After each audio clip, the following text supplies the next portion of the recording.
नमस्कार दोस्तों, paint stock के सीरीज में आप सभी का हार्दिक अभिनंदन करता हूं। दोस्तों आज हम लोग देखने वाले हैं इन्वेंचर के ऊपर। तो इन्वेंचर पे जब हम लोगों ने स्टार्टिंग में इस कंपनी को बाई किया था, उसके बाद से एक अच्छा खासा प्रॉफिट दिया। प्रॉफिट देने के बाद से अब कहीं ना कहीं ये कंपनी थोड़ी सी नीचे की साइड में आ रही है, आप देख रहे हैं दोस्तों। तो क्या हमें करना चाहिए? मान लीजिए जब हम लोगों ने ये ब्रेकआउट हुआ था, इस ब्रेकआउट के बाद से बाई किया था, अच्छा खासा प्रॉफिट दिया।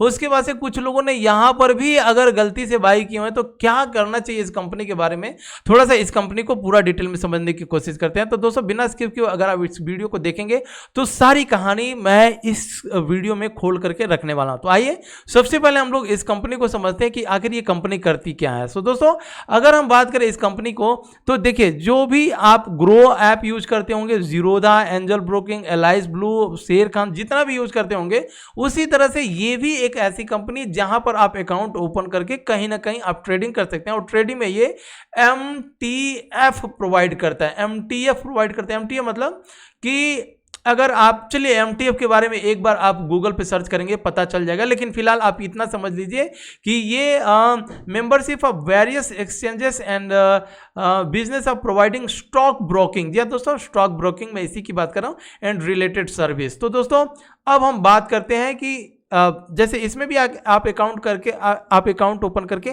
किसी भी स्टॉक को बाई या सेल कर सकते हैं। ठीक है फ्रेंड, तो सिंपल सा बात इतना ही समझ लीजिए कि ये करती है स्टॉक ब्रोकिंग का काम। अब हम आते हैं यहां पर, बाद में देखेंगे, लेकिन सबसे पहले हम लोग आते हैं क्वार्टर रिजल्ट के ऊपर, जो इसका क्वार्टर रिजल्ट आया है।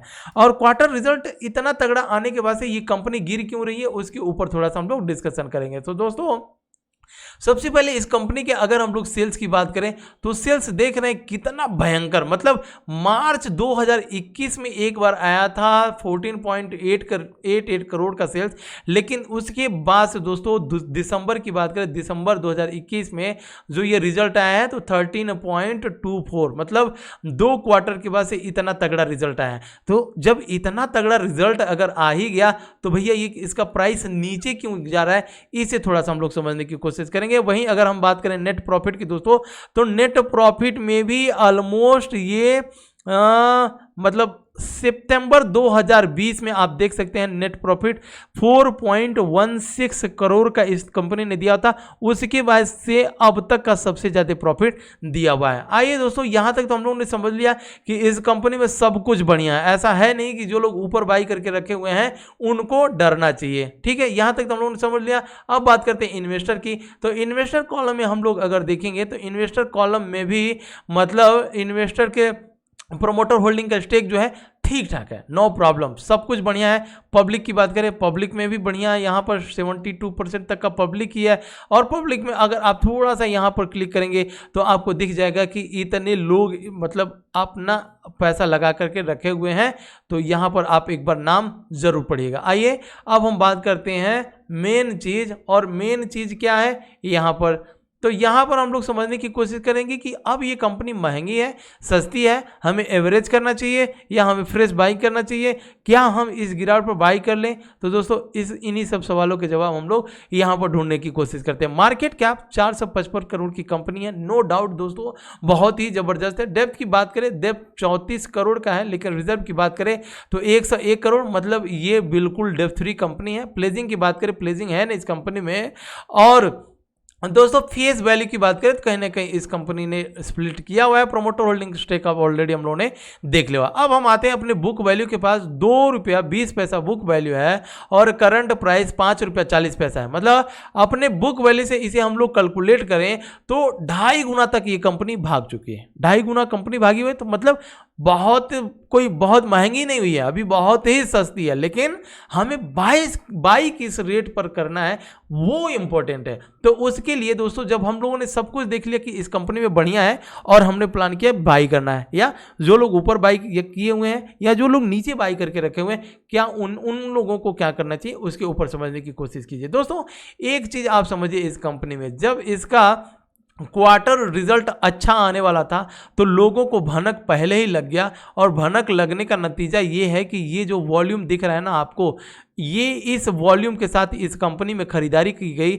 और खरीदारी करने के बाद से इस प्राइस में एक हाइप आया और प्राइस एक अच्छा खासा मोमेंटम दिया। अब यहाँ पर प्रॉफिट बुकिंग कौन लोग कर रहे होंगे? जिन लोगों को अनुमान यहाँ पर था कि इस कंपनी का प्रॉफिट अच्छा आने वाला है, Q3 इसका अच्छा आने वाला है, उन लोगों ने यहाँ पर प्रॉफिट बुकिंग करी होगी कि नहीं करी होगी दोस्तों? अब मान लीजिए हम लोग तो 10K 20K इस कंपनी में इन्वेस्ट करते हैं, लेकिन जो लोग 4% 5% तक का स्टेक ले करके बैठे हुए हैं, जैसा कि पब्लिक वाले कॉलम में मैं आपको दिखाया था, वो लोग कितना, मतलब उनको तो मात्र अगर 2 रुपये भी मिल जाए तो बहुत बढ़िया प्रॉफिट होता है, तो वो लोग प्रॉफिट बुक नहीं करेंगे तो कौन बुक करेगा यार? ठीक है दोस्तों, तो यहाँ तक तो हम लोगों ने समझ लिया कि जब भनक लग गई थी कि इस कंपनी का Q3 अच्छा आएगा तो प्रॉफिट यहाँ पर बाइंग की गई और ऊपर प्राइस ऊपर की साइड में लेकर के गया भी गया।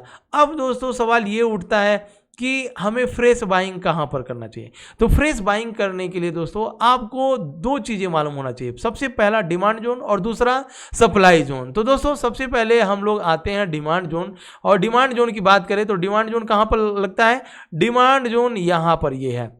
और ये डिमांड जोन क्यों है, अगर आप पता होगा, टेक्निकल थोड़ा सा भी अगर आपको पता होगा तो डिमांड जोन समझ में आ गया होगा, लेकिन जिन लोगों को टेक्निकल भी कमजोर है वहां पर मैं आपको बताना चाहूंगा कि जब कंपनी यहां से ऊपर की साइड में गई थी तब ये एक प्राइस सेक्शन ऐसा था जहां पर ये सप्लाई जोन था। ठीक है दोस्तों, सप्लाई जोन क्यों?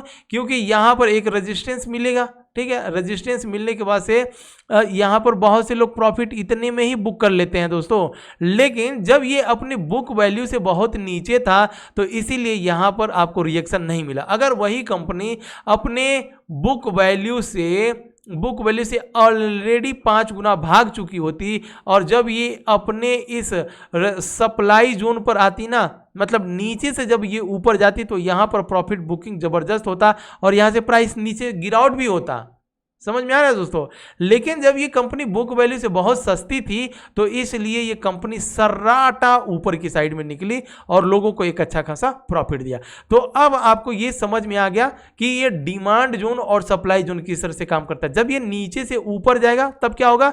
तब ये रेजिस्टेंस या सप्लाई जोन का काम करेगा, लेकिन जब ये ऊपर से नीचे आएगा तब क्या करेगा? तब ये डिमांड जोन हो जाएगा या सपोर्ट का काम करेगा। तो इतना चीजें क्लियर हो गई।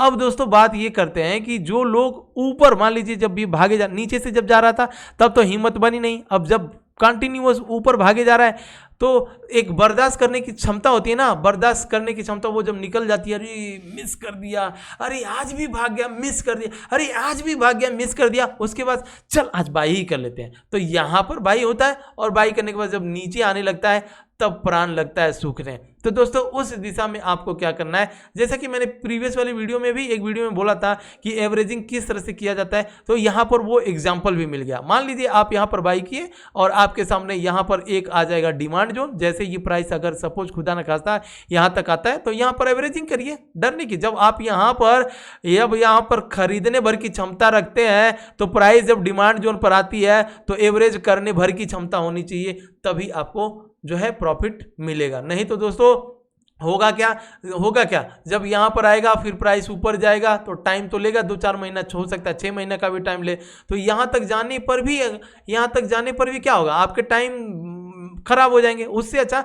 कि अगर आप यहाँ पर एवरेज कर लेते हैं तो यहाँ तक जाता है तो कम से कम आपका बाइंग प्राइस पर आ जाएगा या यहाँ से आपको प्रॉफिट भी मिलना चालू हो जाएगा। तो ये सब चीजें होती हैं, इस तरह से एवरेजिंग किया जाता है। अब फ्रेंड्स बात ये करते हैं कि जो लोग नीचे से इन्वेस्ट करके रखे हुए हैं उनको क्या करना चाहिए। फ्रेंड्स देखिए, एज ए पेनी स्टॉक कभी भी आपको जब अच्छा प्रॉफिट मिलने लगे तो धीरे से थोड़ा बहुत प्रॉफिट बुक करना सीखिए, नहीं तो प्रॉफिट नहीं बुक करेंगे तो अब अगर सपोज यहाँ पर प्रॉफिट बुक हुआ तो चांस दे रहा है ना, नीचे आ रहा है कि नहीं आ रहा है, नीचे आ रहा है तो यहाँ पर उसी प्रॉफिट बुक से फिर आप बाई कर सकते हैं। तो इस तरह से आप ऐसा मत सोचिए कि हर कंपनी TTML ही हो जाएगी कि जब उसने स्टार्ट किया मोमेंटम तो वो कंटिन्यूअस ऊपर ही चलती चली जाए। हर कंपनी ऐसा नहीं होती है। TTML टाटा की कंपनी है दोस्तों, तो इसलिए वो कंपनी है, अब इसलिए वो कंपनी भागी। तो हर कंपनी टीटीएमएल नहीं होगी, समझने की कोशिश कीजिए। प्रॉफिट बुक करना एक कला है दोस्तों, बाकी सब विज्ञान है, सब साइंस है, और मार्केट साइंस सिखाती है। थोड़ा समझिएगा, टेलीग्राम चैनल पे सारा कुछ मैं अपडेट करता हूँ, ज्वाइन जरूर कीजिएगा। इसी के साथ लेता हूँ विदा दोस्तों। अगर आपको ये छोटी सी वीडियो अच्छी लगे प्लीज़ लाइक शेयर और सब्सक्राइब जरूर कीजिएगा। और इसी तरह से मैं और भी जितने कमेंट बॉक्स में जितने भी वीडियो जितने भी स्टॉक के बारे में बताया गया है, आज तो छुट्टी है ही, मतलब मार्केट बंद ही हो गया, कल 26 जनवरी रहेगी, तो मैं ट्राई करूंगा 7, 8 या 10, बहुत ज़्यादा तो नहीं बना पाऊंगा, लेकिन जितना भी आप कमेंट्स में डालते हैं किसी भी स्टॉक के बारे में वीडियो बनाने के लिए, मैं ट्राई करूंगा सबका छोटा छोटा 5, 7 मिनट 8 मिनट की वीडियो बना करके आपके सामने पोस्ट कर दूं। तो चलिए दोस्तों, मिलते हैं नेक्स्ट वीडियो में। अगर हम बात करें टारगेट की ना, तो टारगेट लंबा रहेगा, ध्यान दीजिएगा। टारगेट कहाँ तक रहेगा? टारगेट कम से कम ये अपने बुक वैल्यू से अभी 2.5 गुना है ना, 5 गुना भी भागते तो 2 5 10, मतलब 10 तक का टारगेट रहेगा। लेकिन बाई हमें कहाँ पर करना है ये आपको पता ही है। तो दोस्तों लेते हैं विदा।